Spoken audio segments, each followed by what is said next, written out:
Hello everybody, welcome back, and here we are again in the noon. Actually, in the afternoon, I was live, and we talked about WebRTC stuff. Ultimately, whatever there was related, I mean, theory. It was most of the things that we discussed.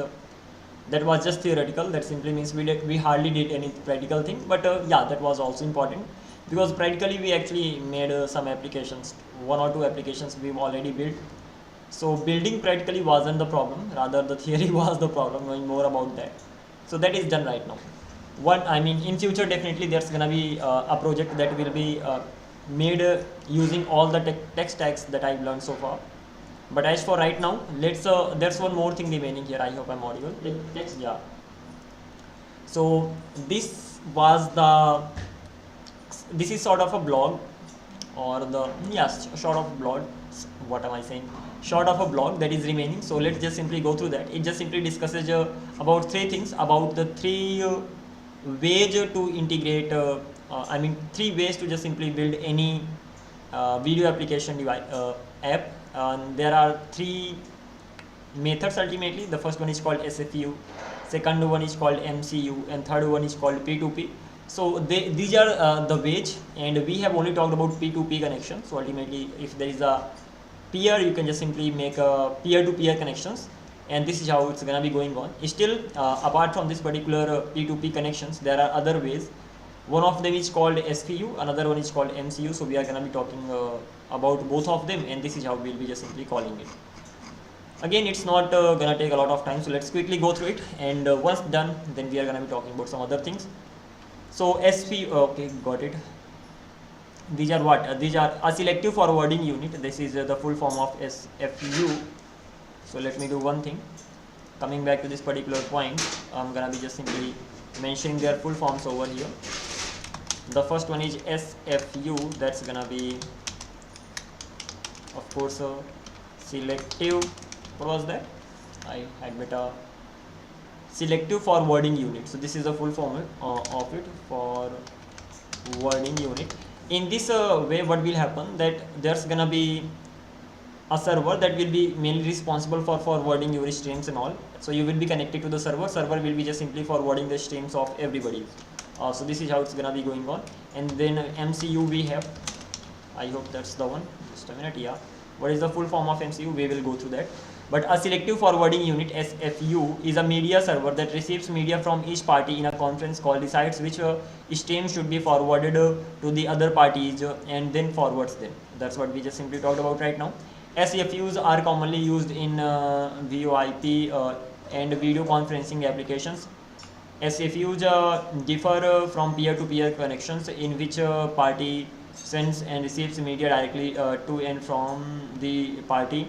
They are also different from multi-controller units, MCUs. Okay, multi-controller units. Got it? So full form of MCU is multi-controller unit. Anyway, let's come back to the main thing. So SFUs differ from peer-to-peer P2P connections, in which a party sends and receives media directly to and from the other party. They are also different from multi-point control units. Multi-point control units, MCUs, which receive media from all parties and broadcast it to the other parties. Okay, that's fine. SFUs are usually used in conferences with more than 2 participants, since they can scale much better than P2P connections. P2P connections require each party to send and receive media to and from every other party, which can quickly become unmanageable as the number of the parties increases. SPUs, on the other hand, only need to send and receive media from each party. This means that an SFU can support a much larger number of parties than P2P connections, especially if you use cascading. Alrighty, so coming back to this, so what will actually happen, there are gonna be peers. Ultimately there are gonna be users. They will be connected to a server.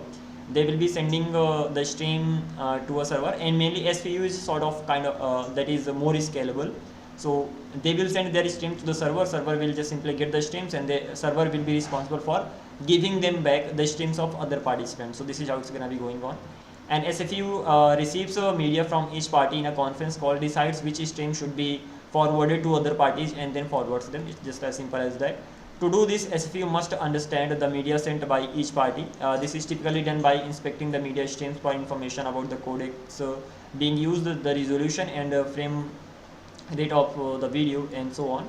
Once SFU understands the media streams, it can decide which streams should be forwarded to the other parties. For example, if two parties are both sending video in HD quality, SFU may decide to only forward one of the HD streams to save bandwidth. The SFU can also transcribe media streams to save bandwidth, meaning it is converted from one format to another. SFU, what does it mean? SFU can also transcribe media streams to save bandwidth, meaning it is converted from one format to another. Okay, that's fine. The SFU then forwards the media streams to other parties. The media streams can be sent using any transport protocol such as UDP or TCP. Got it? Then let's talk about MCU. First thing is pretty much simple. Like, this is the overall diagram anyway. So you will be just simply sending to the server. Server will be just simply forwarding it to the other parties. So this is how it's gonna be going on. And in MCU, what happens that you send the kind of you send your stream, and then you get the stream back as well. So ultimately you get the combined stream. That's what it does, if I'm not wrong. So a WebRTC MCU communication server, so they are servers. So there is something called MCU server, so sort of batch. So MCU server, SFU server and all. So SFU selective forwarding unit, MCU multi-point controller unit. So a WebRTC MCU is a communication server that helps enable real-time communication RTC between devices and applications. It stands for multi-point control unit and allows for multi-party communication by integrating various audio and video signals into a single stream. MCUs are commonly used in VoIP and video conferencing applications, same as SFU. That was the same use, right, by the SFU as well. MCUs differ from P2P, peer-to-peer connections, in which a party sends and receives media directly to and from the other party. They are also different from selective forwarding units, SFUs, which receive media from each party and then decides which streams should be forwarded to other parties. MCUs can provide a high degree of compatibility with legacy systems because they emit standard signals that can be decoded by any other kind of decoder. P2P connections require each party to send and receive media to and from other party, which can quickly become unmanageable as the number of the parties increases. Alrighty. MCUs, on the other hand, only need to send and receive media from each party. This means an MCU can support a much larger number of parties than P2P connections. An MCU server architecture can be costly and hard to scale because transporting video and audio into a single stream consumes a lot of CPU. So ultimately what happens that everybody just simply send the stream to the server. Server combines them together and then forwards that particular stream to everybody. So in this way, it's a kind of a CPU intensive task, hence it's gonna be costly. And lastly, we have a peer. What is a peer? So a peer is a computer connected to a peer-to-peer P2P network. That's right. Peers can connect and disconnect from the network at any time, and they can share resources with other peers on the network. P2P networks are different from traditional client-server networks, in which each client is connected to a central server. In a P2P network, there is no central server. Instead, each peer is equal and can connect to any other peer on the network. That's right. P2P networks are often used for video conferencing, file sharing, and other applications where users need to transfer data between each other. And P2P connections, it is sort of a mesh connection that looks like this. And in a P2P network, each peer is equal and can connect to any other peer on the network. In order for two peers to communicate, they first need to find each other on the network. To do this, each peer broadcasts a message that contains its own IP address, ultimately candidates and all we are talking about. Other peers on the network can then reply with their own IP address, allowing two parties to establish a connection. Disadvantages: peer versus MCU versus SFU. There are several disadvantages of using peer-to-peer connections instead of an SFU or MCU. So P2P connections can be unstable, P2P connections can be slow, can use a lot of bandwidth, and can be insecure. Advantages of this, so there are several advantages of using peer-to-peer connection instead of this. P2P connections are simple and easy to set up. P2P is free of charge. That's right. Why use an SFU? Some factors are considered when choosing a WebRTC architecture: cost, scalability, and flexibility. SFUs can provide additional features that are not possible with P2P connections. For example, SFUs can provide transcoding capabilities which allow media streams to be converted from one codec to another. That's right. This can be useful if two parties use different codecs and you want to ensure that both parties can understand each other. Finally, SFUs can provide bandwidth management capabilities. This can be useful if you want to limit the bandwidth used for a conference call. For example, you may want to limit the bandwidth used for video to save bandwidth for audio. You may want to limit bandwidth used for video to save bandwidth for the audio. Okay, that's great.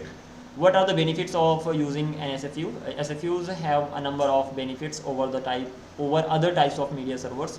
SFUs can support large number of parties, can provide transcoding capabilities, can provide bandwidth management capabilities, can provide security features, can provide quality of service features. Okay, quality of service features. Difference between MCU and SFU. The main difference between MCU and SFU is how they handle media streams. MCUs broadcast media to all the parties, while SFUs decide which stream should be forwarded to other parties. That's right. In conclusion, each of these three types of WebRTC implementations has its own advantages and disadvantages. P2P is the least efficient in terms of bandwidth and CPU uses, and it requires a high speed internet connection and is not reliable as SFU or MCU. MCU is the most reliable, uses the least bandwidth, and requires a lot of resources. It's also the most complex setup and maintain. Great. SFU is more reliable and can be used with lower speed internet connections. Alrighty, let's call it done over here. I mean, it is actually done. There's no need to calling it as done. Okay, so this particular thing that is something we've gone through this, and as for the theory stuff, we already discussed at noon. So yeah, consider it done. Now the next thing that we have to focus on, that's gonna be actually this particular section. We have talked about WebRTC. Great. Let's talk about the WebDev project. I'm gonna be working on this just for 1 hour, so the color is gonna be white again. White means take it easy. Red means that's the most important thing that I have to get done anyhow, and blue means they are intermediate. So most important somewhere in the middle and the least. So white ones are the least. Like I have to focus on them the least. By the way, let's focus on this first of all. This is the code anyway, and almost most of the things are written. But the thing is that nothing is tested. There can be bugs. There can be many things ultimately that we have to fix. We will be starting from the front end side. Even the server section we discussed a while back. So we are gonna be talking about the front end section. We'll be checking. We'll start the front end. We'll start the back end, and then see what's gonna be happening. First of all, let's go through this package.json file and see how many things are here. Okay, there can be some really outdated functions here, like outdated packages. Let's not worry about them. We have concurrently, they are actually outdated. But okay, this code wasn't written by me anyway. It was written by others. I just simply got it from GitHub and then thought of just simply exploring it. And that's why I'm just gonna be doing that. As for the outdated packages and all, let's not worry about them. Let's simply start it. Okay, by the way, we are using concurrently. That is mainly responsible for starting the front end and back end at the same time. We have React, React DOM, React icons, React router, React scripts. So that's interesting. Then React type animation. There are some extra things that I'm not aware of. So once as I go through it, as I just encounter them, I'm just gonna be learning about them. Again saying this code isn't written by me. So there can be some things that I'm completely unaware of. Okay, so let's continue. And the author VIP, I just mentioned my name over here. Okay, when it comes to scripts, so we have React scripts and start. So ultimately what is happening here, that React scripts we have, they are responsible for starting. So that's great. Let me do one thing. As I said, I'll have to learn about the things on the go. So we have React scripts over here. This is something I'm seeing for the first time. So yeah, gonna be knowing about that. Hopefully we are not facing the network issue. Turns out we are facing the network issues. Well, never mind, can't really do anything. So here it is React scripts. Let's continue and see. So what is the use? Wow, it's widely used. Interesting. What is the use of this particular package? So this package includes scripts and configuration used by React. Create React app. Please refer to this getting started guide. Okay, create a React app. Here we are. And just a sec.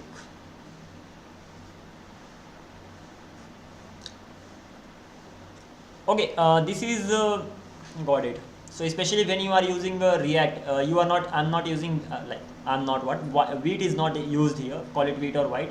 Hence the React what? Excuse me. A React server has been used to create the function, and that is why we have this React scripts over here, and it just simply starts it.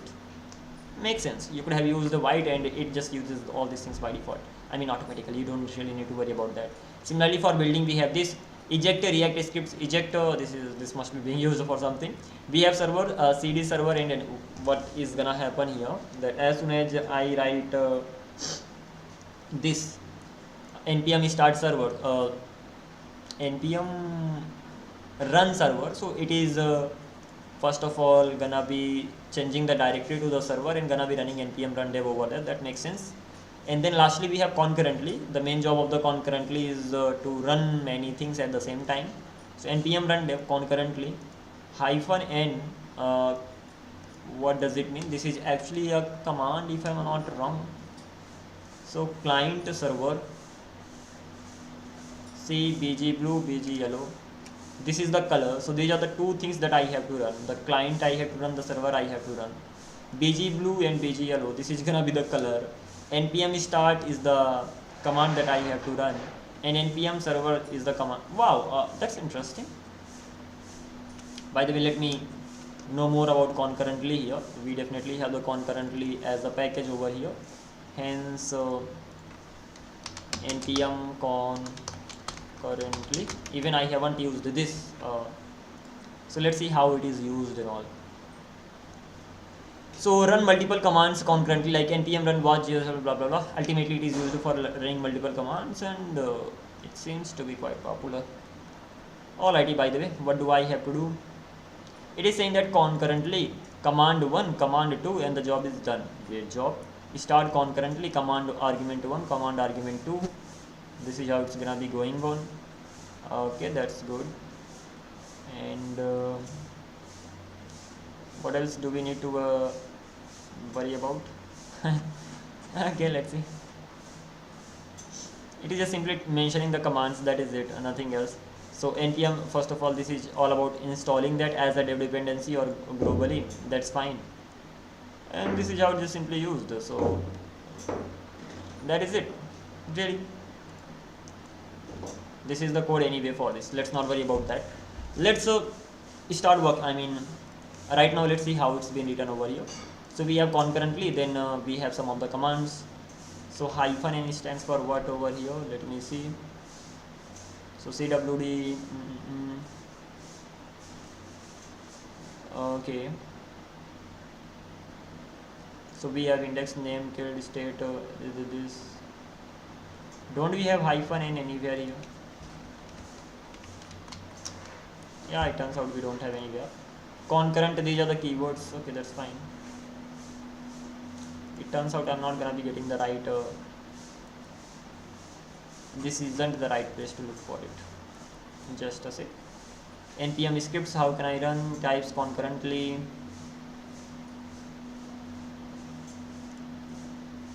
What is this?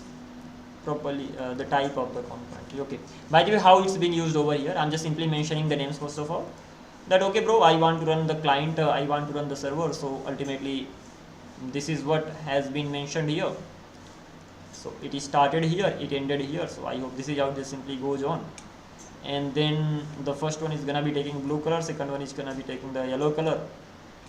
npm start is the command for both, for the client as well as the server. and this. So actually I'm gonna be asking the AI to explain me this, because I didn't even find any good stuff on the documentation part. Lab, okay, got it. Explain, come on yaar, explain this to me.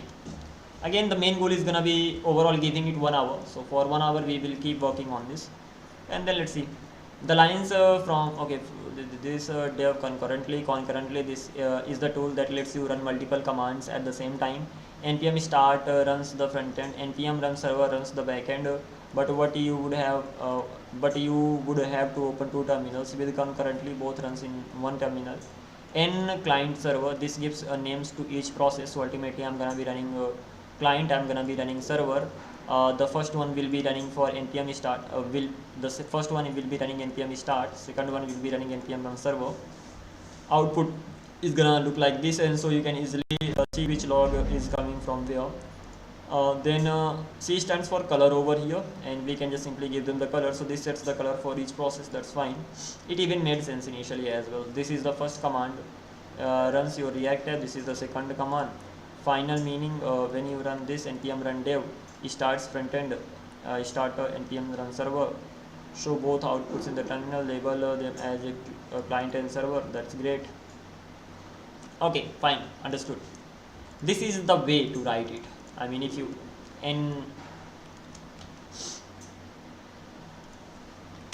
how to write it.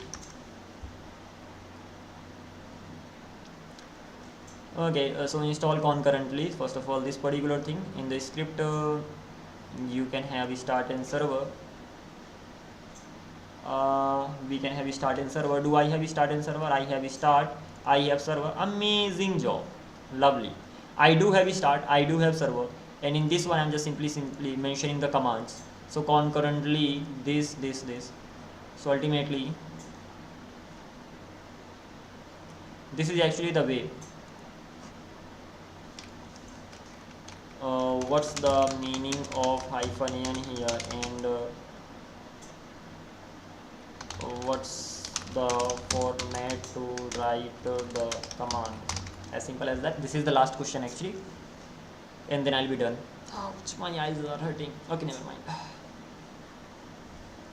Great question. Let's focus on -n over here. So -n means it assigns labels, names to each command you run. So it is sort of the namespace, the way we have namespace in Kubernetes. So this means first is gonna be the client, second one is gonna, yeah, short of it is the namespace. Output, it just simply gives them the names. So you can define. So format to write it. Here is the general format, name1, name2, command1, command2. Wow. Name1, name2, command1, command2. What was mentioned here at the top? First of all, command1 argument, command2 argument, concurrently command. Okay.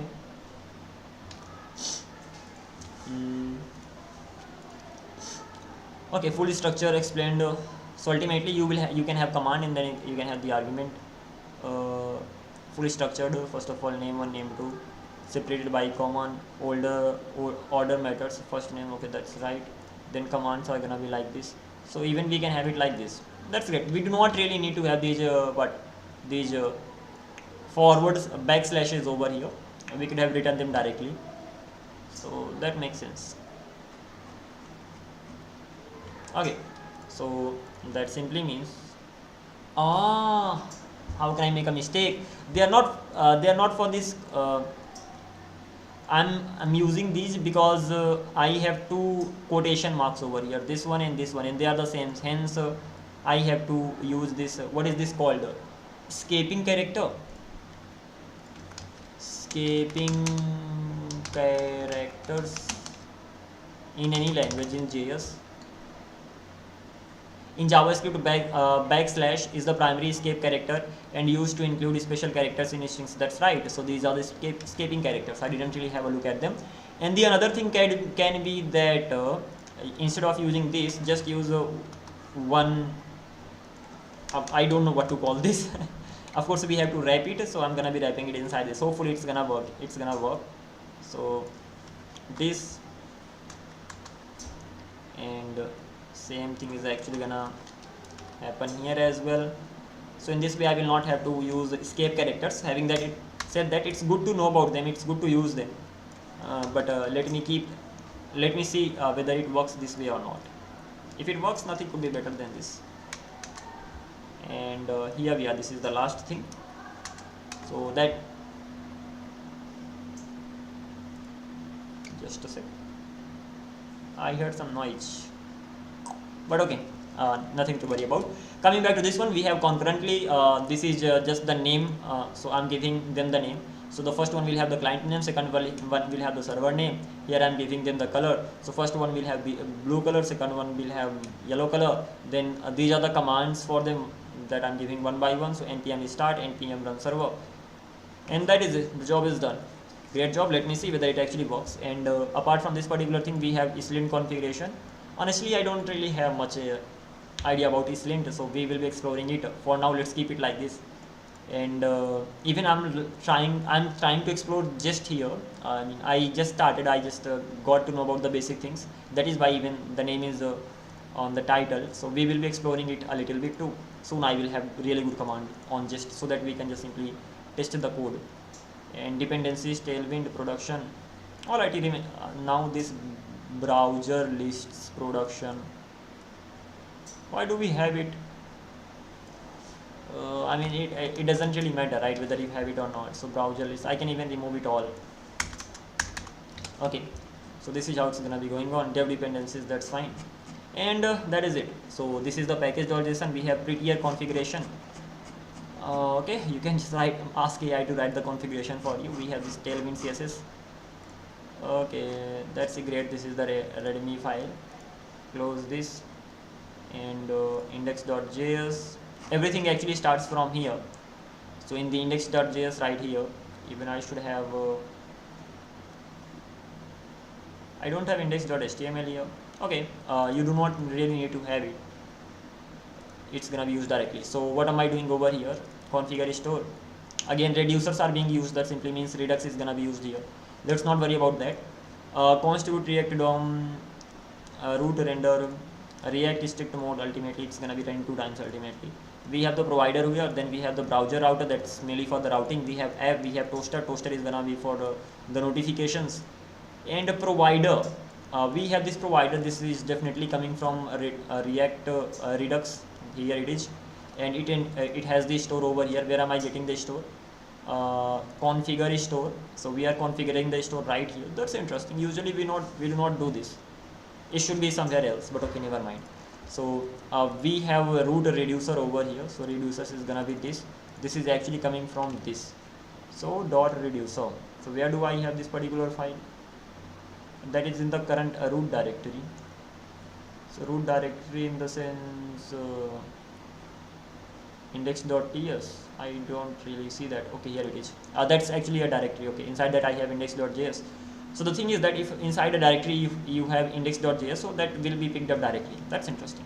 By the way, these are the this is the combine reducer that I have. So combine reducer, that makes sense. Let me first of all meanwhile open react reducer as well, so that I can directly check it. Reducer,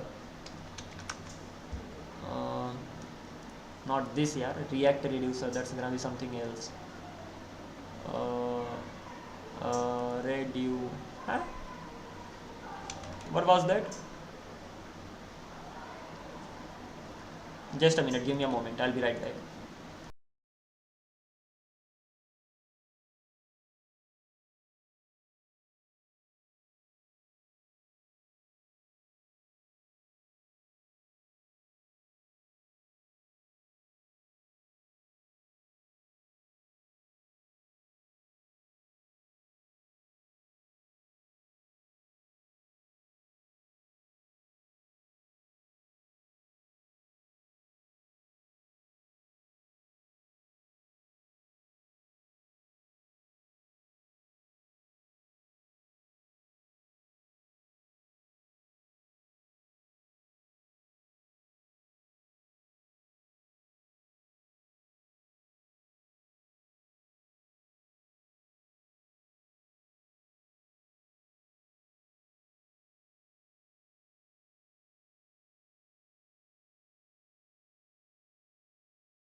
Light everybody, here we are, and let's continue. So we were talking about mainly this React reducer, that is actually Redux toolkit. Yeah, really. Let me first of all have a look at that properly. So if I go to package.json, what do I have here? That is la. I don't really have that. That's insane. What am I actually using here for that? For the store. So if I actually have a look at here, so from React Redux, okay. Do I have React Redux here inside package.json?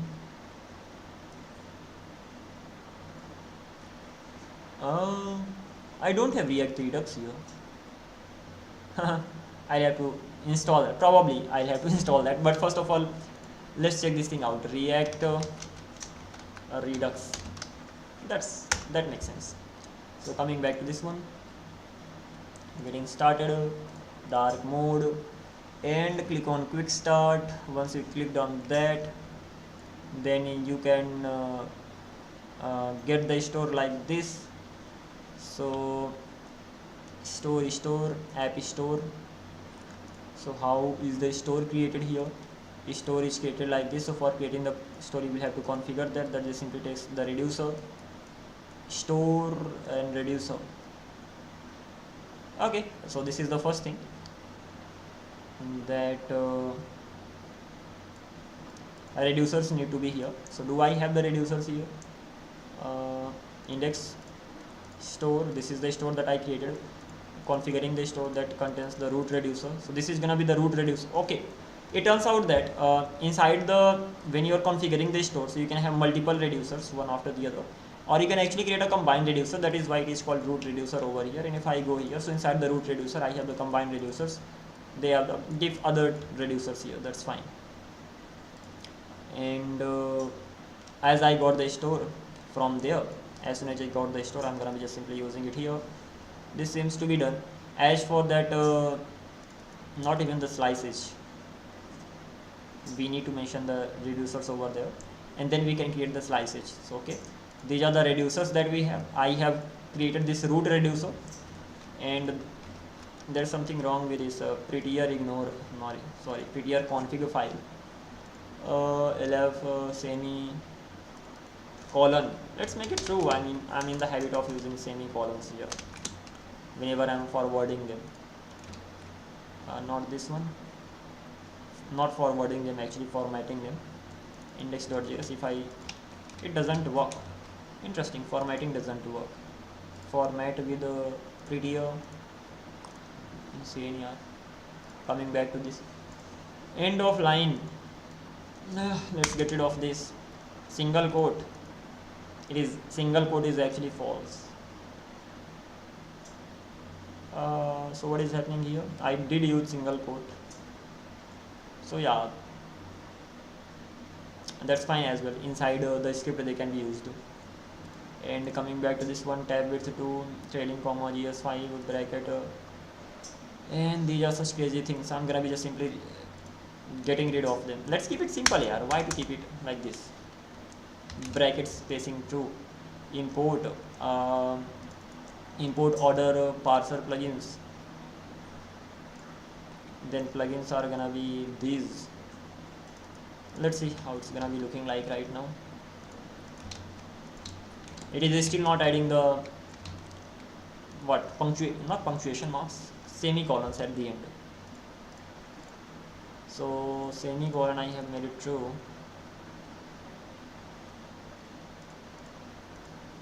Trailing commas without semicolons, it looks crazy to me. Bracket spacing, forget about everything.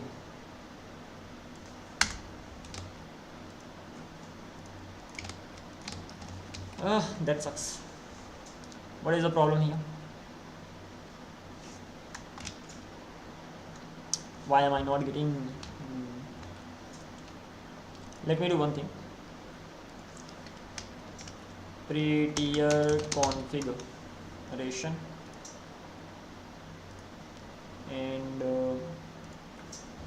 index.js we have here, prettier config.json. This should be the file ideally, but these things are gonna be not affected. Prettier config.json, coming back to this, ignoring code, recommit, time to explore prettier as well.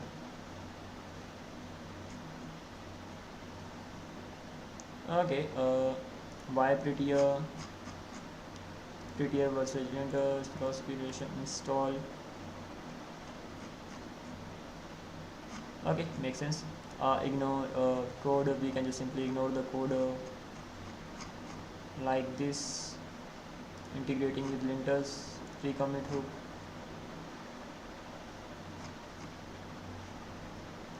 Plugins,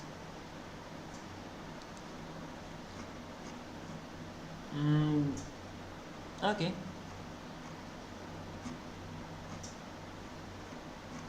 I just want basic prettier configuration, that's it. CLI browser this options configuration file, here it is. So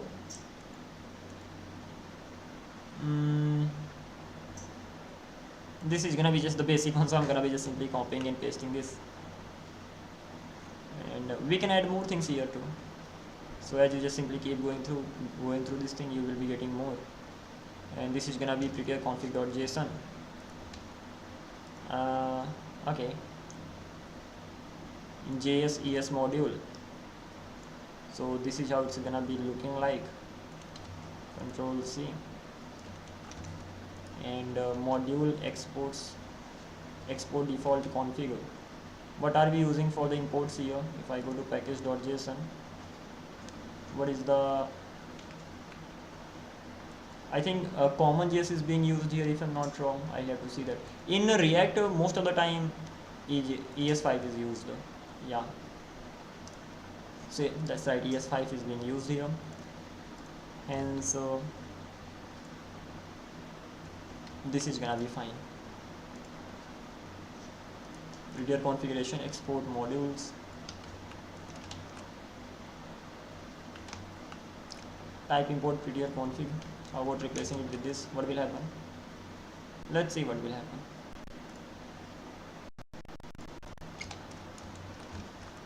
Okay, it turns out nothing's happening. ls npm install. Will it take a lot of time? I just want the formatting to be done the way I want, and I think for that thing I have to configure a lot of stuff here, but okay, that's not a problem. So this particular thing is done, and this is gonna be for common JS. So module.export, this was actually being used for common JS. We have to use it for this. Not working as expected. And gpz, what else can I do here? Let me see if I have all the packages that are needed here. Install npm install prettier. I think this is what we have to have here. Install save the prettier. Even if I don't have it,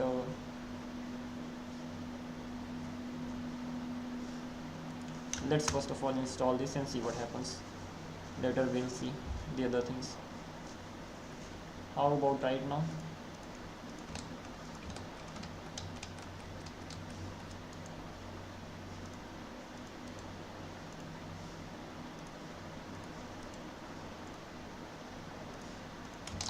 Nothing makes sense. Format all files with this npx prettier, right? We will have to actually run this particular command to format it. Is that so? Probably it's not for just a minute. Then create an empty config file to let editors and others know you are using prettier. So this is gonna be that file. Has that been created or not? Prettier RC. This is not being used anymore. So let me delete this. And once this particular file is created, over there I will be mentioning this stuff. And then prettier ignore, we already have prettier ignore anyway.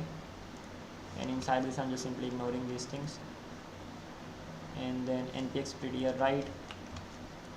What will this do? It hasn't done anything. What does that command do? Format all files with prettier. Okay, so they've been formatted, but there's no configuration as of right now. Hence, there's nothing gonna be there. So configuration file. This was something that I had. So let me copy it. Let me replace it with that. And now if I go to this particular file, it worked initially, and right now it is not. So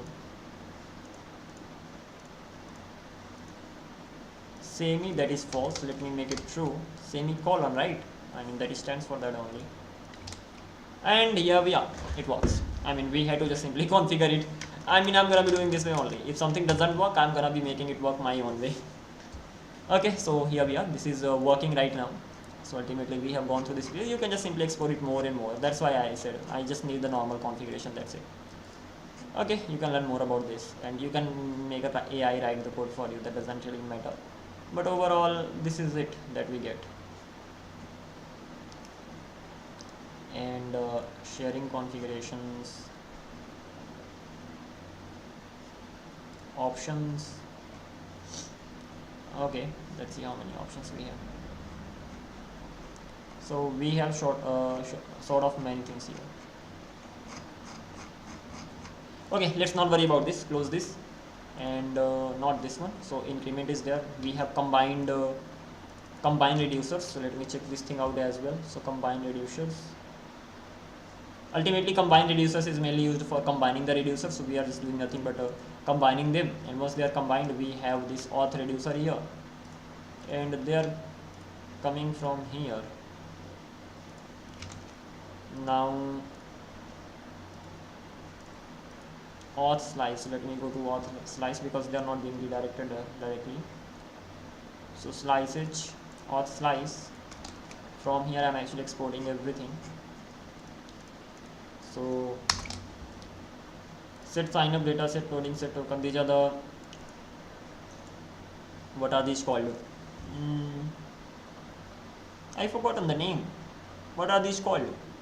These are called the name starts with D. D. Okay, never mind. I'll get to know about the name very soon.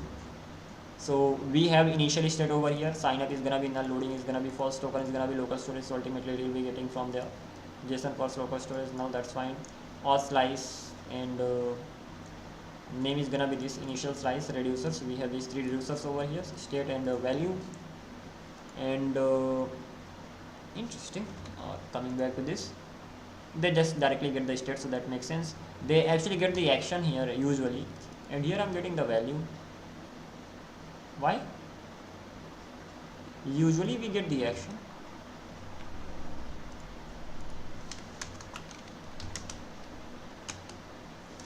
Actions. Why do we get value here? This does not make sense. By the way, value.payload. So we get actions.payload as well.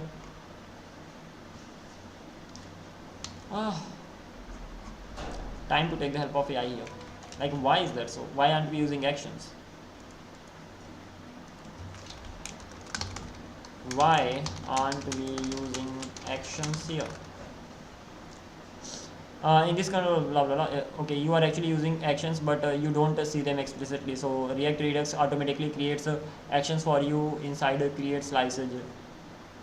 So initial state is gonna be this reducers, and this Redux toolkit automatically generates set sign up data and payload.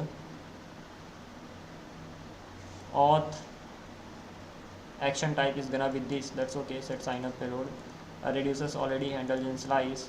So your code sign up state value internally becomes something like this. So internally becomes something like this. So it has the type of this, payload this. So how you actually use the action? So you use it like this. This was called dispatch. Whatever I was just simply thinking of, that is actually dispatch. So dispatch or slash actions.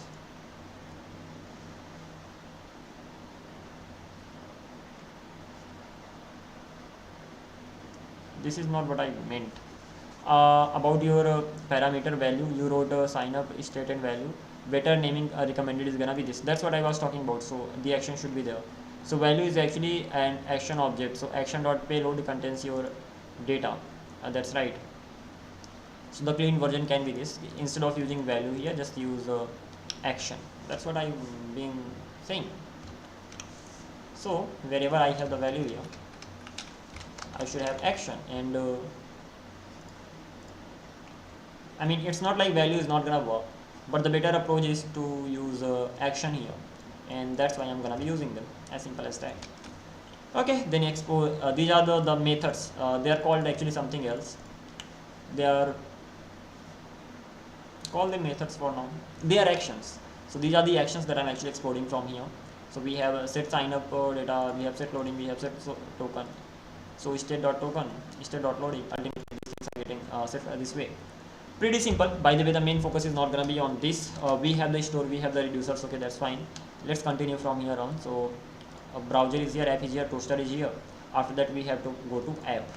Let's go here, and over here we are using use dispatch. Okay, then this dispatch is here. Dispatch is mainly used for what? For changing the things. So dispatch, and we are going to be just simply giving it some action. That action will take some arguments, and that's it. The job will be done. So we have dispatch over here. We have navigate, use navigate. This actually comes from React router, if I'm not wrong. Use navigate, where are you coming from? Use React router DOM. And even right now you just have React router DOM has been removed, but okay, that makes sense. And you can just simply navigate. We have this use selector. So if you wanna, okay, we want to select the values. State.select.profile. Let me see, state dot. We are not getting any suggestions. If I were using TypeScript, I would be getting the suggestions, but I'm not using TypeScript, since I'm not getting the suggestions. Never mind, by the way. Okay, then we have the use effector. What it does, that local storage get token. So crazy thing, but token is actually being stored in the local storage. That's not the best place to keep it, but okay. Once we got the token, json.parse local storage get item and the token. We got the token. Once we got the token, dispatch get user details, token, and navigate. So this is this is the action that we have. Get user details. It will just, it takes the token, it takes navigate, get user details. It is actually a service, and I'm dispatching it. So this use dispatch that I have is link disable. Next line, forget about this. This get user details that I have here, what it does, this is nothing but a inside services I have operations, I have these many things, but inside operations I have this get user details. It takes the token. It takes navigate. Navigate is what? Navigate is nothing but the object for navigating it. I can call methods on it. So toast id, toast.loading. अब ये क्या है? Toast.loading. That's insane. Never mind. There is something like this in toast. Okay, I'll see that. We have dispatch over here. Dispatch is gonna be set loading true. So it is set to true. That is okay. This set loading should be coming from profile slice. So slices and profile slice. That's okay. We sent API connector we have here. So when it comes to this API connector, so this is inside what? This is inside services only. So access.create, and once we have this particular instance, so this particular instance actually gets method URL, body data, headers, and params. So we just simply assign these things over here, and the job gets done. Okay, interesting. So API connector, the method is get. What is the next thing that we have to provide? Give it method and the URL. URL is get user details. Where is this coming from? Get user details. This is coming from this one. Oh, let's go to server index.ts.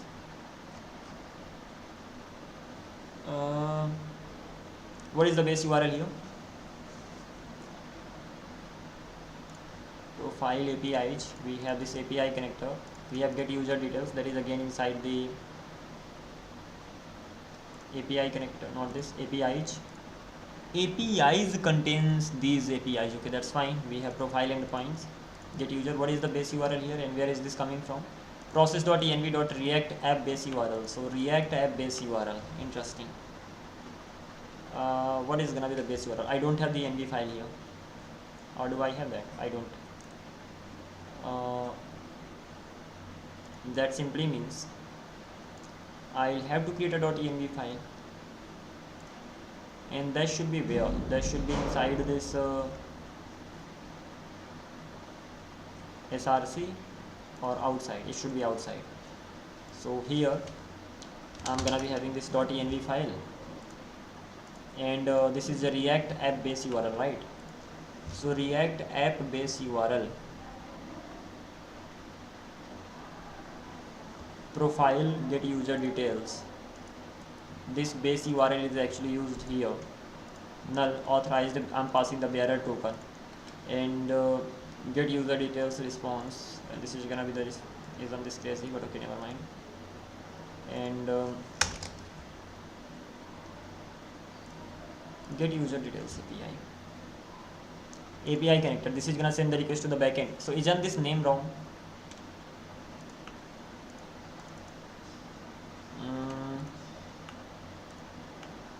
Yeah, we are get user API details base URL, and right now base URL is this, and this is gonna be React app base URL. This should be backend base URL, because ultimately we are sending the request to the backend. I mean, again, I'm gonna be making changes as per my thinking. Backend base URL, and let me keep it inside .env. If I make mistakes, I'm gonna be changing it back. There's no need. What is gonna be the URL of the backend? And that to base URL. HTTP colon localhost colon. What is the port? 4000. 4000. But this is the base URL. But there are some extra things. Why? Because if I actually have a look at the API, so base URL plus this, but I have this is not the base URL for me. In my backend index.js, we have API vn profile and then profile routes. So slash profile slash get user details, right? And if I talk about this one here, so it is slash profile get user. That simply means this base URL it should contain the remaining things as well. That makes sense. Okay, so slash API slash v1, I think this should be the one. So HTTP localhost 4000 slash vi slash v1, and if I go to my server index.js API slash v1 slash profile details get user details. It is authenticated, hence I'm simply sending the headers as well, and over here I'm just simply gonna be getting the token from the request.header authorization, replacing bearer with nothing, and that is it. Great. So profile, okay, let's close this. Okay, so this one is done, and over here I have slash profile slash get URLs. This request is gonna be going to the backend, and once this request goes to the backend, the body is actually null here, because what we want to get user details API. So we want to get the user details, hence I'm just simply passing the token. The token was actually saved in the that token was saved in local storage.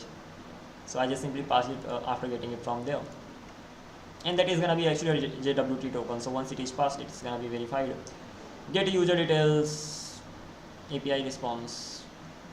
Why do I have this much here? This much is gonna be fine. Okay, and if not API response dot data dot success, so the result that I will be getting from there, that actually contains success, doesn't that? Let's see what that actually contains. So on the server side, controllers, and I have profile.js, I have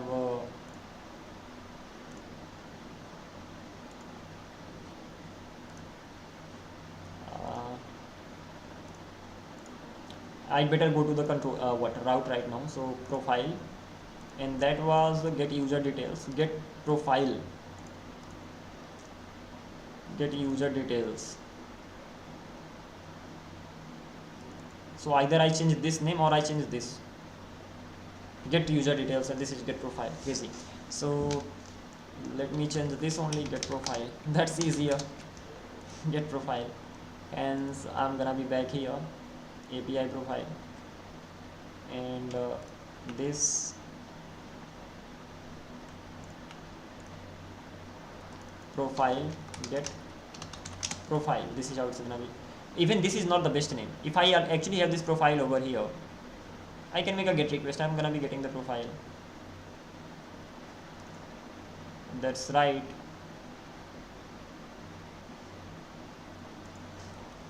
Or if I'm making it get user details,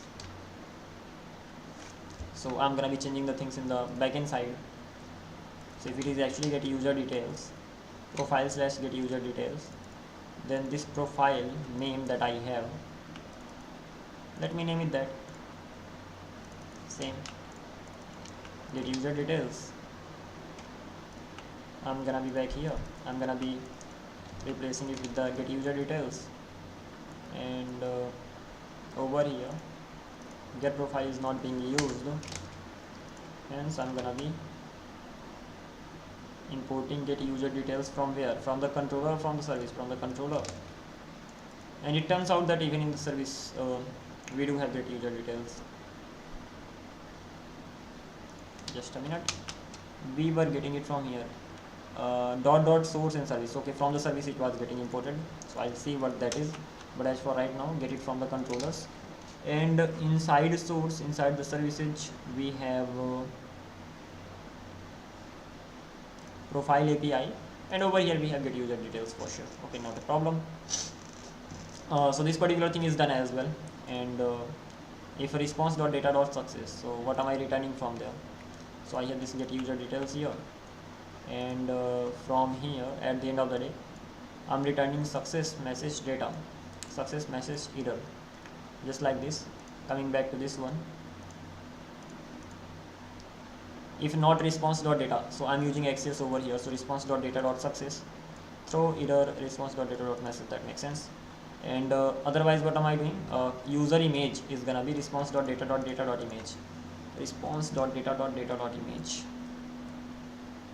Wait, response.data.data.user details. What does this user details contain? So user details, user, I'm getting the user information, populating the additional field. Let's check this thing out. Hey, what is wrong with this user? Where is this coming from? User.js, why am I not able to it turns out that, let me remove this and import it again. This user actually comes from where?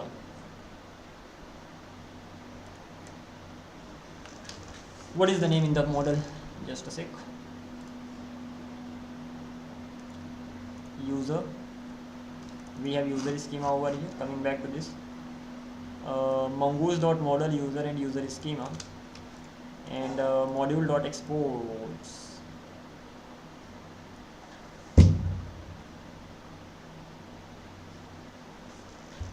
Just a sec, I'm using common JS over here, and for React I'm using EJS, ECS, whatever the name is, ES5 actually, and I'm using this prettier RC trailing tag width. Okay, that's fine. Okay, that will work for both. But as I'm using this for that, so module.exports mongoose model, so it is definitely being exported from here. So what is being exported? This, the result of this. So over here, what is the problem? Let me see. ../ not getting even. Amazing job, yeah. How about this? Nothing seems to be working. That simply means what? Package.json. We have common JS set over here. We have all these dependencies. We have start. We have dev. Something's definitely missing. Why aren't they connected? Or probably I need to reload the page or something.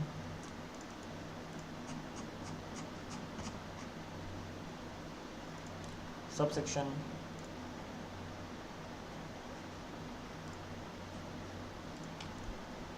Mail sender works. Auth. OTP generator works. So profile, why doesn't this work? Payment, inside payment user works. Crazy, yeah. So in profile, what have I done? Profile is already created with the null values. Yeah, that's right, makes sense. So what is missing here?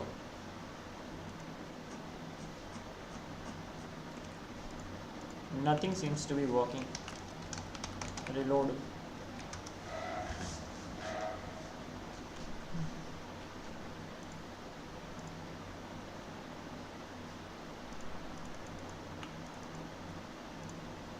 It is asking me to update it, but okay, I will do that later. Okay, finally it is working right now. So overall things were right, and ultimately this user, yeah, now it's working. And what all am I getting from the user? From user I'm getting first name, last name, email, password, account type, active, approved, additional, postage, image. So yeah, we are getting the image, and that's what we were getting over there. So we do get the image, and that is actually nothing but a string. That's fine. So coming back to this one, front end actually. So in the response data.data.image we do get that, and once if that is present, so response.data.data.image. Otherwise by default we will have this. Okay, interesting. So HTTPS API dice bar. What does this do? Response.data.first name and the last name. So let me see how it works. This particular URL. First name, last name, Vipendra. Okay. VP. Oh wow, amazing. Let me download this as well. Because I just got an update. That will do a great job. And this actually comes from where? This particular URL. This is actually from Dicebear. So let me go to Dicebear website. Dicebear avatars. And just a sec. It is mainly used for creating your logos using what? Your name, first name and last name. Is it troublesome? No. Okay, so this is it. And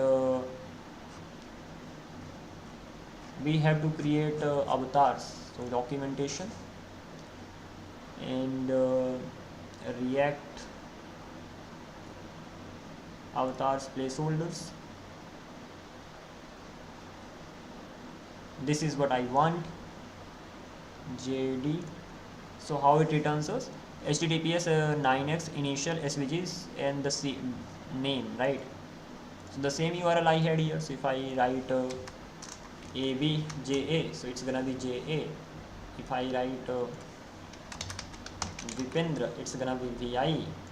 If I say Vipendra Patel, it's still gonna be VI, but if I just add a comma in between, it's gonna be VP. If I add one more thing, Vipendra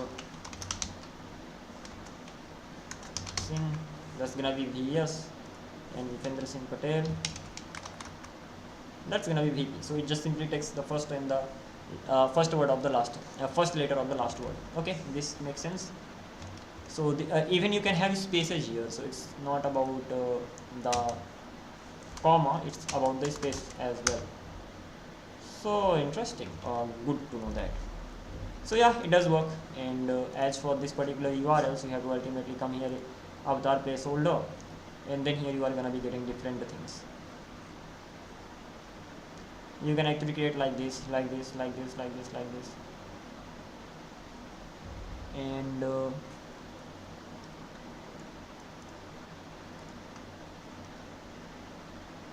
this is how it just simply works. You have to just simply give it the you have to give it the seed, and it will just get the job done. And not only even that, you can just simply add more and more things here, and it will just simply get it. Wow, you can add the color as well, and it turns out to be a really good one actually. If you are working on any website, this is gonna be lifesaver. Let me copy it, and I'm actually gonna be pasting it somewhere. Okay, just a sec. Now give me a moment. That's actually the backend, right? Dice Bear, that was already here anyway, and that's the same website if I'm not wrong. Yeah. Alrighty, here we are, and let me close this thing from here as well. So yeah, you should definitely explore Dice Bear. Coming back to this one, main code. So we got the user image. Once we got the user image, set dispatch, set user. So I'm setting the user here. So this is nothing but the action, and this action does what? This action just simply sets the user. This is the initial state of the user slice. So profile, how many slices we have overall. So if I go to store, root store actually, root reducer. So we have auth reducer, we have profile reducer, course reducer, cart reducer, and view courses reducer. So this profile reducer, now this doesn't seem to be working.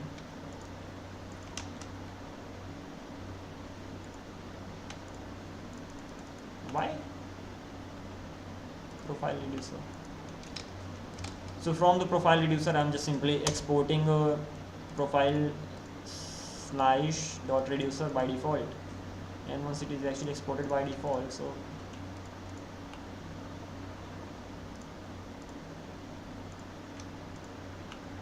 they don't. I need to reload the page if I'm not wrong.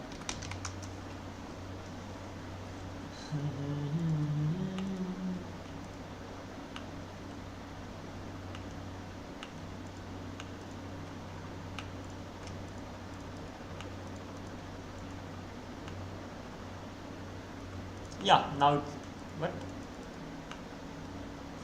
Nope, this is not what I want. It is not actually redirecting me the right way. So ultimately, reducer it is here, and from the reducer we have to go to slices. So dot slices, and slices dot all slice dot js. So do I need to mention the name here properly? Then it will just simply redirect me. Crazy thing.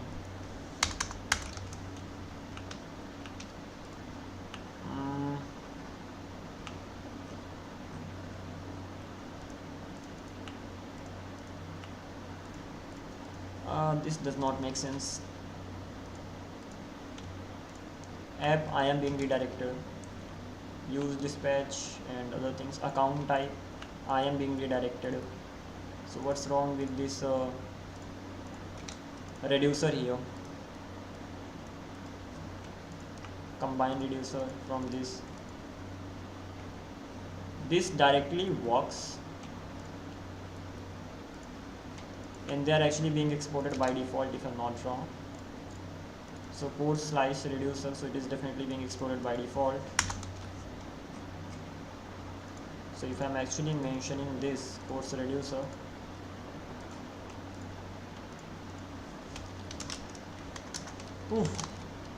what all can I get? Just for testing purpose. Now it works, but with this alone, it doesn't seem to be working. I think I need to update all the packages that I have, and now I think that I really need to give it a lot of time.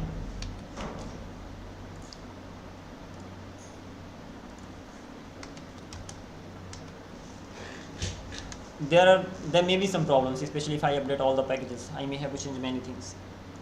And as for this thing, it is just this issue.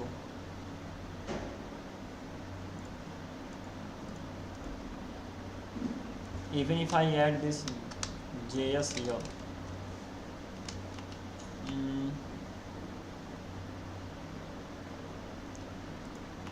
but it is right. Whether it's working or not, that doesn't really matter. I'm actually being redirected there, so at least it should not be throwing the error. But let's see, especially when I run this, what will happen.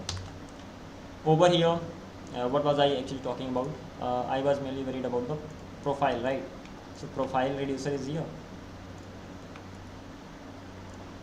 So if I go here, profile reducer, and we have initial values user and loading.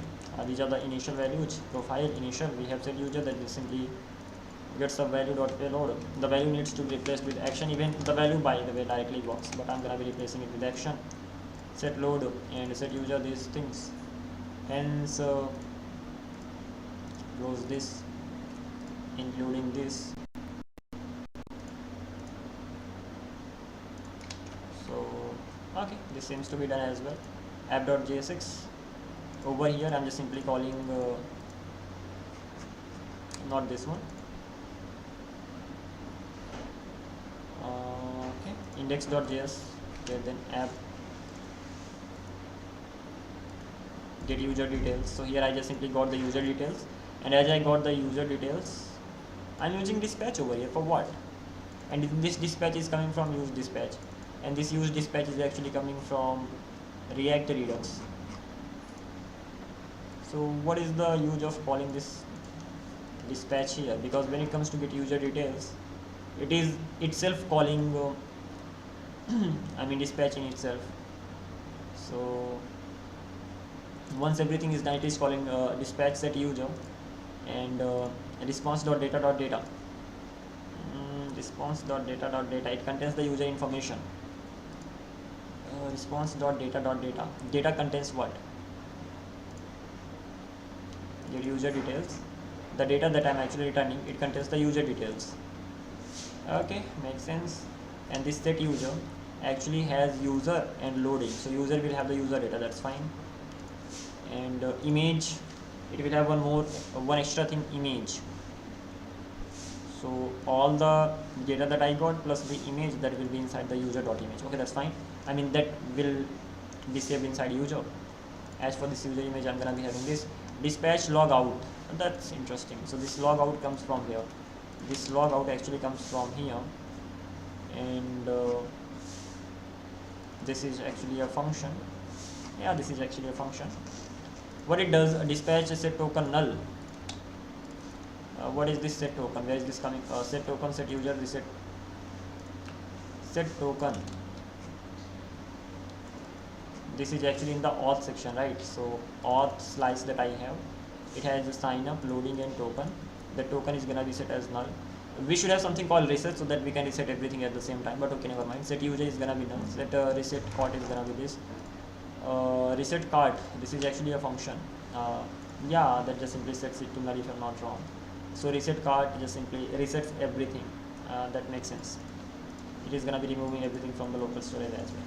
Understanding the overall flow, making it work, that's the goal. As for rebuilding it, we can easily rebuild that. That's not really a big problem. Okay. So dispatch log out and navigate. I'm passing this navigate over here. So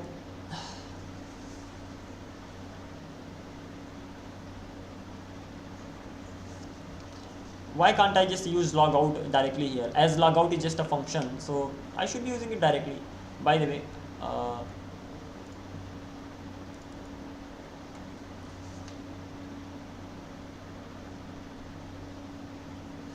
return, it actually returns this dispatch dot this. So this is how it's gonna be done. Local storage, just simply doing this and navigating it. Just a minute, let me have a closer look at this. So this dispatch that I'm actually getting, why am I getting this? Logout function ultimately returns this, so that makes sense. So dispatch, whatever you have inside dispatch, I mean whatever function you have inside dispatch, that will actually return this value. Makes sense. So this logout actually returns a function, and inside dispatch whatever you have, that will have dispatch value by default. So dispatch returns this. Okay, same would be happening here as well. So set user, oh, see, same thing did not happen here. Set user is actually action here, so not this one. I was talking about something else in the sense this get user details. It even has the, wow, amazing, dispatch. Let's know more about this. So if you have any function inside dispatch, that simply means you will be getting dispatch as a parameter. So dispatch in React Redux. I didn't know that. Like I just use the React for setting the states. That's it.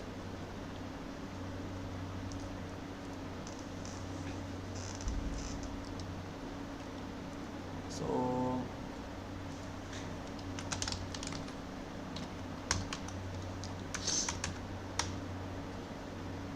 use dispatch. So that's great. Dispatch and type increment this.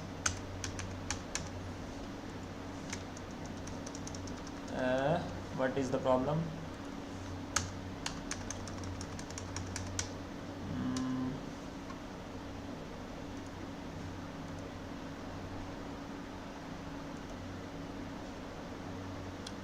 Dispatch, we can definitely have a function.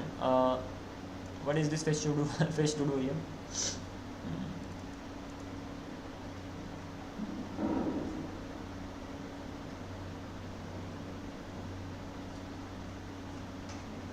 One thing is clear, inside dispatch you can just simply call a function, normal function, and that normal function should return a function. This is the condition anyway. And okay, never mind, coming back to this. So inside dispatch you can just simply call another function, like here we are calling get user details, and this will be getting dispatch, and again you can just simply use that dispatch inside that. So it's a sort of pretty simple that I mean both the ways are here actually, but if both the ways are here, you will not be getting this dispatch directly over here. If this is a function, okay. So there are two ways. The first way is that if you go to this app.js over here, so what we are doing, dispatch get user details. This actually returns a function. That function automatically gets the value of this dispatch there, and hence I'm able to just use a dispatch inside a function. And you can directly use dispatch inside a function. For that thing you will have to get the values directly from the store. So if I don't want to use this dispatch, if I want to directly get it from the store, so in that case const, there must be some way, I mean there was a way in the documentation. Quick start TypeScript connector using TypeScript dispatch, not this one. Let me go to the home page, getting started, and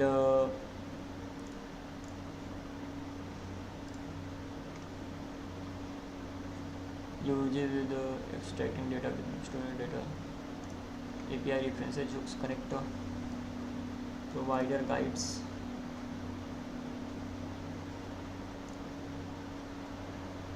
What was that way? I forgotten that. I just used in my Google Meet clone. Like I actually used this directly inside the function. The dispatch was used. What could be the way for getting that?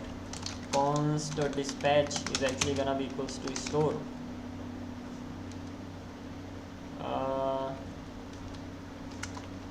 Now I'm not using TypeScript. I wish I were using here. Literally, yeah, that's insane. So I better just explore this. Let me go ahead from here on. Installing Redux, providing create Redux state slash.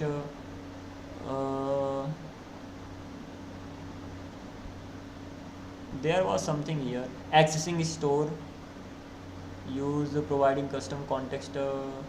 Multiple storage directly. Use context. Not really, not this thing. There was a way. How to find that? I don't know. Okay, good.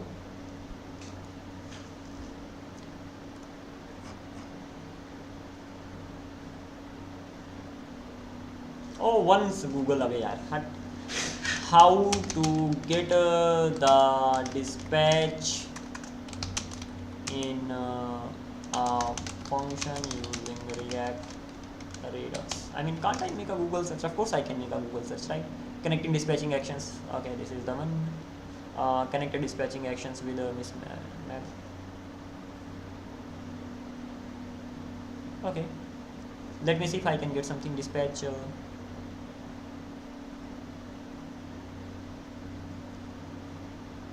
Okay.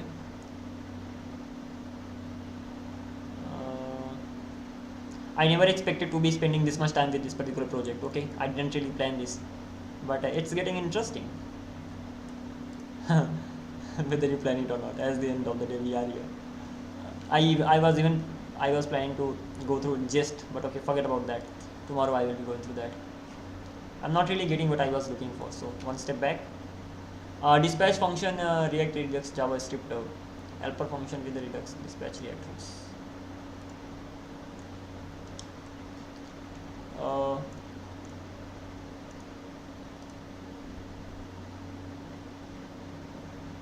This dark mode doesn't work. Okay, never mind.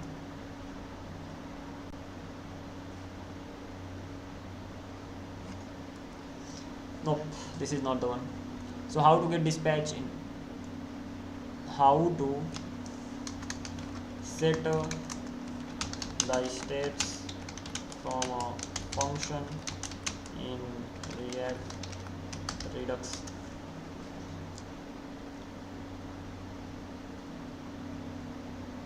Here it is.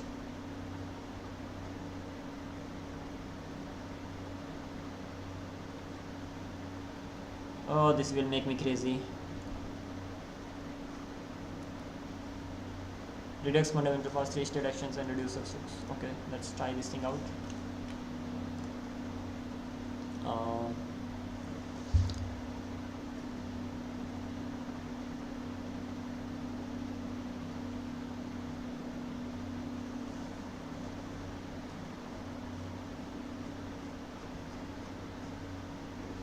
Am I still today gonna be finding that or not? I do have that thing implemented in my projects. I can just directly have a look, but why not find it from here?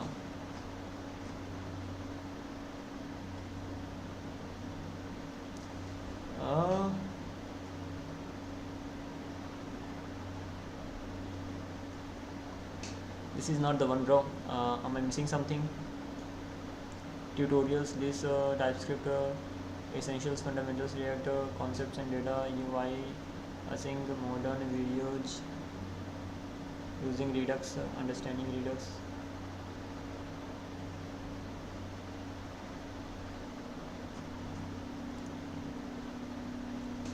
So these are the things that we have here. Redux toolkit, API style guide, FAQ, using Redux, users guides,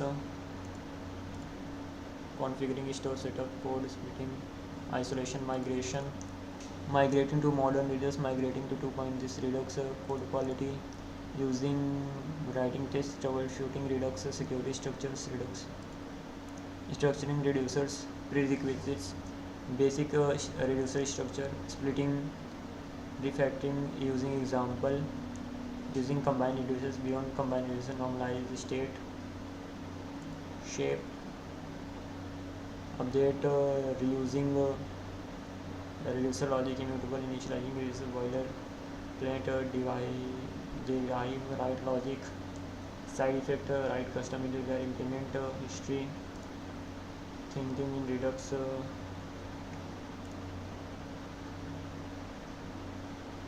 Okay, style guide, API references,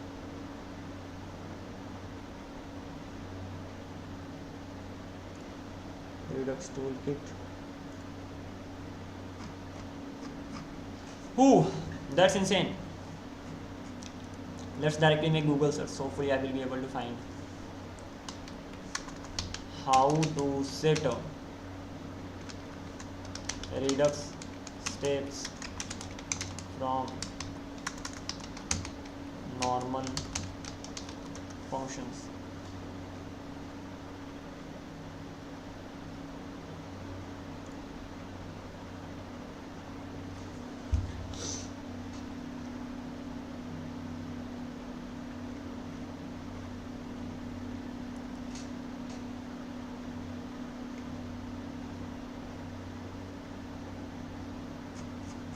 Time to take the help. I can even take the help of my notes, but let me have a quick look here. We can directly get the store from the store. That's what I was thinking. Actually, that's exactly I've been thinking. That is why I was trying to look what I was doing. I was trying to get the store here directly, right? So let me get that. So store. I mean directly, I'm not getting it even in the documentation. That must be somewhere. The last time I found it there, but okay, never mind. First of all, we have to import the store. So let me do that. Now this is not TypeScript, so forget about getting the suggestion here. And that is why I like using TypeScript in my project. अरे भाई है कहाँ ये store? That is actually inside index.js. I'm not exporting it from here, so let me export it. So I'm just simply doing it because this is also one of the ways that I have actually done, and the way that is implemented in this particular project, that's actually better one. I appreciate that. But okay, before that, I'm exporting it from here. File.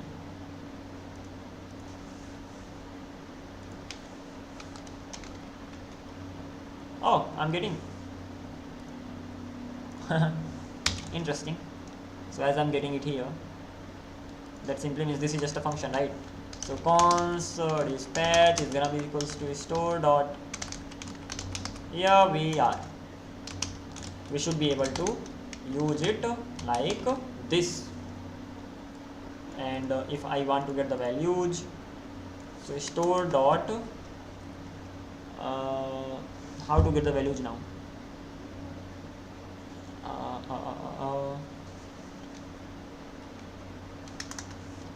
Store dot.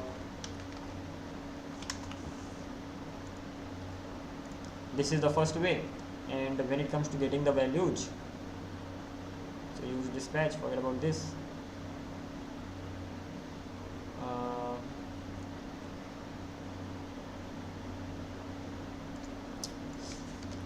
How to get crazy? Store dot get state. Yeah, how can I forget that? But okay, you gotta make. I mean, you should know there is something like this that exists, and then you can just simply make a Google search for that. What else? Okay. So store dot get states dot. Come on, yaar.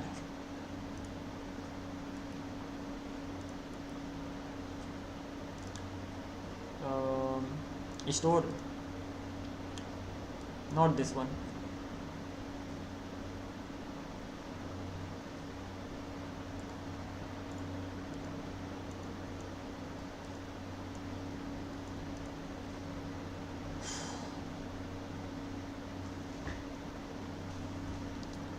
it is doing what? I'm not gonna be using use selector anyway.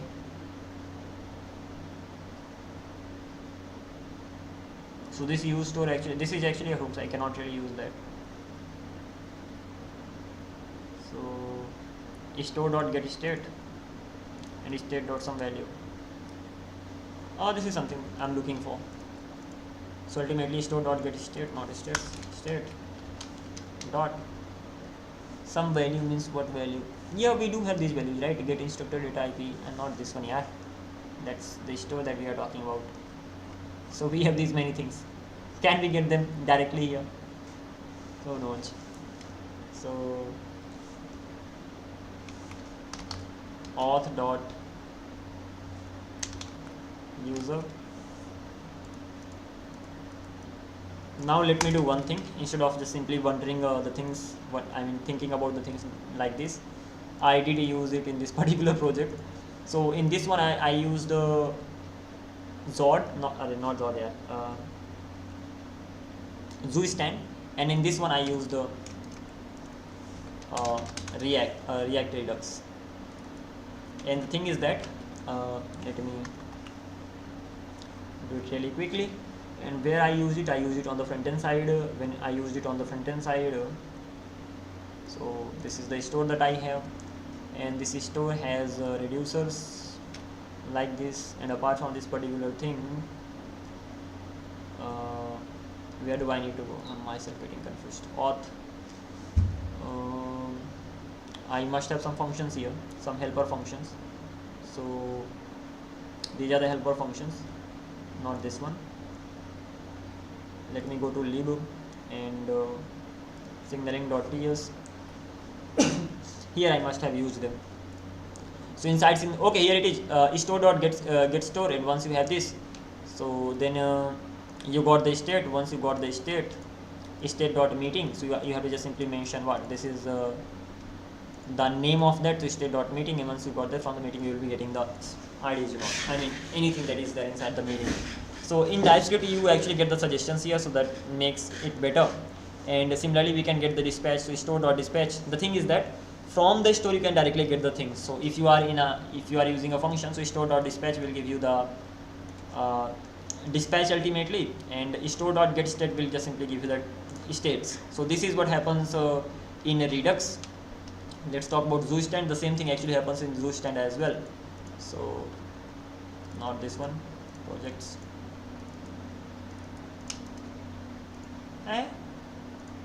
I think something's missing here. Google Meet app, this. I'm using Turbo Repo, nothing's missing here. Okay, I was just simply getting the apps, so I thought it is just a front-end project, but it is the Turbo Repo. That simply means it combines everything.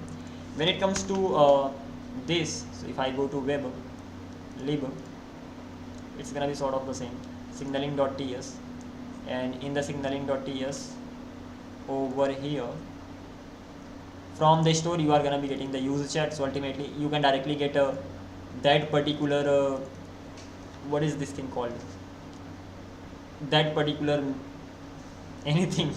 Where am I using use chat here? User chat.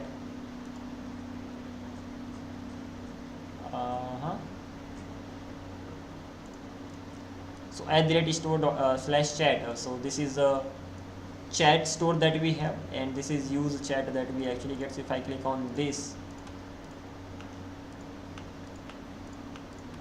@store, let me go to the store first of all.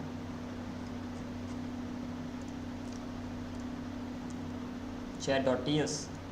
So this is the what can I call it? This is the store that I created. This is the name of the store. So from the store we can directly get the, I mean this is just a convention to name the store. So we can directly get it, and this user chat actually contains all the methods, sort of methods, actions inside this, even the state. Okay, so you can directly get the store, and signaling.ts, so we are directly getting the store over here. And apart from this particular thing, we got the store, we can even set the values. Let me see, where am I getting them? So chat is here. Here we got the meeting media, so we got meeting media, we got user set. The question is, where am I? Control F. I'm using it only at one place. That's insane. So these are actually not being used. let me erase them, I mean remove them of course. And if I go to, as soon as I got the message, so on message, handle normal process, this is where I must be using them. So even not here, so handle connect, handle request join meeting, let me click here, this is where I must be using them. So I got the store like this. So the thing that you have to keep in mind, that if you are inside a component, you can just import them directly, because they are I mean they are the states mainly for the front end, so inside the component they can easily be used. Even inside a normal function you can directly get the state and directly get the methods that you have created. So here we are getting the state directly, and from actions,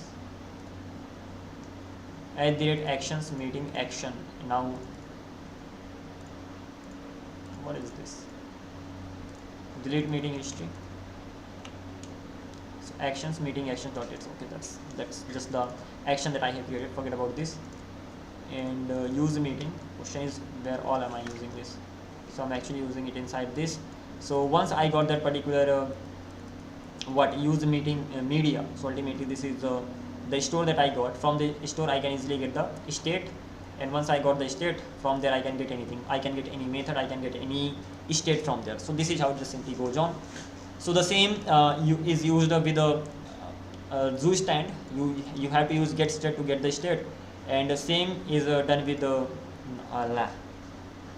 where was I now? Just a minute, it take, I think this is the one. I was here, right? I don't know. Yeah, here. So same over here, when it comes to, let's do one thing, collapse this. So this is where I'm using zoo stand, that is right. So using zoo stand you have to call get state, and apart from this particular thing, the project where I'm actually using Redux. So this is the Redux part. Over here in the Redux you have to get the store.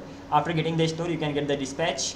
The only difference in the Redux, I mean overall the way we implement them, that in Redux you get the dispatch for setting, you get selectors for getting the values, so setting and getting. And but when it comes to inside normal functions, so inside normal functions you can get the, first of all you have to get the store, then you get the dispatch, and you can even get the state, so store dot get state. So this way is the same in both the libraries. In zoo stand you have to get the store, then get the state, and after you got the state, over there you can get everything. After getting the state, either get the methods that you have created, or you get the values that you have, states that you have. So after over in the zoo stand you have to just simply do this much, and in Redux you have to just get the dispatch separately so that you can set the values. So in zoo stand you can directly set the values without the dispatch, because the dispatch is not there, you have just normal functions, so you can just simply call them. In Redux you do need to have dispatch, hence you can just simply get it from the store. Okay, by the way, I have two projects, they are using different they are the same ones actually, they are using different tech stacks, so it's good to create projects and keep them. Okay, never mind. So this particular thing is done through, and I think this should be enough for today. It's already 9:58 or something. Never expected that I would be live for this much, but okay, we have to go through a lot of things, it turns out. So I'm gonna be, let's increase the timing by one more hour. So from today onwards I'm gonna be giving 2 hours to this particular thing. Having said that, we have to explore the project, we have to fix the bugs, we have to make it working, and then we can call it done. Okay, again, this is not the project that I made, but I'm gonna be making a lot of changes in this one, and of course after this one I'm gonna be rebuilding this. So this is how it's gonna be going on. As for right now, let's simply call it right here, and I'm gonna be catching up tomorrow. Until then, bye bye, take care, and see you soon.